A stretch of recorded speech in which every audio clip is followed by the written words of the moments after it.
வணக்கம். வேட்டு நியூஸுக்கு வரவேற்கிறோம். நேற்றைய தொடர் கேள்வி. 6வது கேள்வி. உலகக்கோப்பை வில்வித்தை போட்டியில் ஹாட்ரிக் தங்கம் வென்றவர் யார்?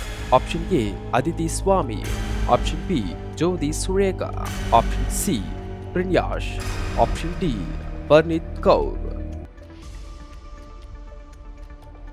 சரியான பதில் ஆப்ஷன் பி ஜோதி சுரேகா. சீனாவின் ஷாங்காய் நகரில் நடைபெற்று வரும் வில்வித்தை உலகக்கோப்பை முதல்கட்ட போட்டியில் இந்திய அணிகள் காம்பவுண்ட் பிரிவில் 4 தங்கம் வென்றது. கலப்பு அணி மற்றும் மகளிர் தனிநபர் ஆகிய இரு பிரிவுகளிலும் வென்ற ஜோதி சுரேகா இத்தொடரில் மொத்தம் 3 தங்கப்பதக்கங்களை கைப்பற்றினார். இன்றைய நாளுக்கான முதல் கேள்வி. தமிழ்நாட்டில் எலக்ட்ரிக் தொழில் பூங்கா எங்கு அமைய உள்ளது? Option A Coimbatore, option B Trichy, option C Madurai, option D Tiruvallur. சரியான பதில் ஆப்ஷன் டி திருவள்ளூர். திருவள்ளூர் மாவட்டத்தில் சிப்காட் நிறுவனம் சார்பில் எலக்ட்ரானிக் தொழில் பூங்கா அமைக்க சுற்றுச்சூழல் துறை அனுமதி அளித்துள்ளது.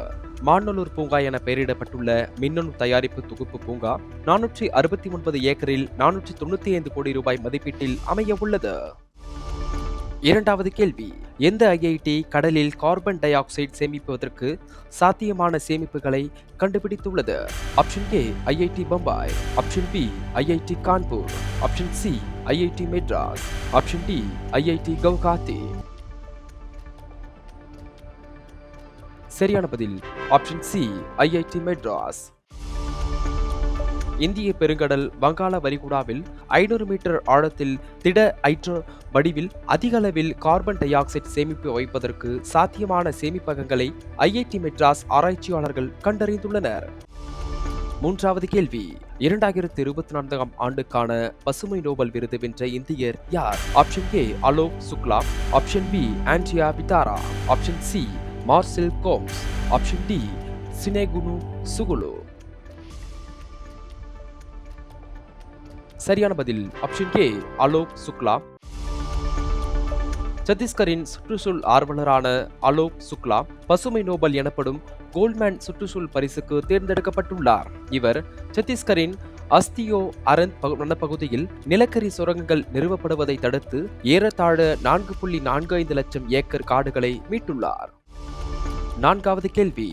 நாட்டின் எத்தனையாவது கடற்படை தளபதியாக தினேஷ்குமார் திரிபாதி பொறுப்பேற்றுள்ளார்? Option A 23, option B 25, option C 26, option D 27. சரியான பதில் ஆப்ஷன் சி 26. கடற்படை தளபதியாக இருந்த அட்மிரல் ஹரிகுமார் ஓய்வு பெற்றதை தொடர்ந்து கடற்படை செயல்பாட்டு தலைமை இயக்குநராக பொறுப்பு வகித்த தினேஷ்குமார் திரிபாதி நாட்டின் 26வது கடற்படை தளபதியாக ஏப்ரல் 30ஆம் தேதி பொறுப்பேற்றுக் கொண்டார். ஐந்தாவது கேள்வி. பாரிஸில் நடைபெற்ற பேட்ச் ஓபன் சேலஞ்சர் ஸ்குவாஷ் போட்டியில் சாம்பியன் பட்டம் வென்றவர் யார்? Option A Velavan Senthilkumar, option B Saurav Ghosal, option C Dipika Pallikal, option D Rukna Chinappa. சரியான பதில் ஆப்ஷன் ஏ வேலவன் செந்தில்குமார். பாரிஸில் நடைபெற்ற பேட்ச் ஓபன் சேலஞ்சர் ஸ்குவாஷ் போட்டியில் இந்தியா சார்பில் நடைபெற்ற தமிழக வீரர் வேலவன் செந்தில்குமார் சாம்பியன் பட்டம் வென்றார். இறுதிப் போட்டியில் பிரான்சின் மெல்வில் சியோனி மானிகோவை 11-6, 11-9, 11-6 என்ற செட் கணக்கில் வீழ்த்தி வெற்றி பெற்றார். ஆறாவது கேள்வி. உலகிலேயே மலிவான பாஸ்போர்ட் பட்டியலில் இந்தியா எத்தனையாவது இடத்தில் பிடித்துள்ளது? Option A 1, option B 2, option C 3, option D 4. இந்த கேள்விக்கான சரியான பதிலை கீழே உள்ள கமெண்ட் செக்ஷனில் சொல்லுங்கள். இந்த பயனுள்ள வீடியோவை உங்கள் குடும்பத்தினர் மற்றும் நண்பர்களுடன் பகிர்ந்து கொள்ளுங்கள். கரண்ட் அஃபேர்ஸ் குறித்த வீடியோக்களுக்கு தினமும் வேட்டு நியூஸை படியுங்கள். வாழ்க தமிழ். நன்றி, வணக்கம்.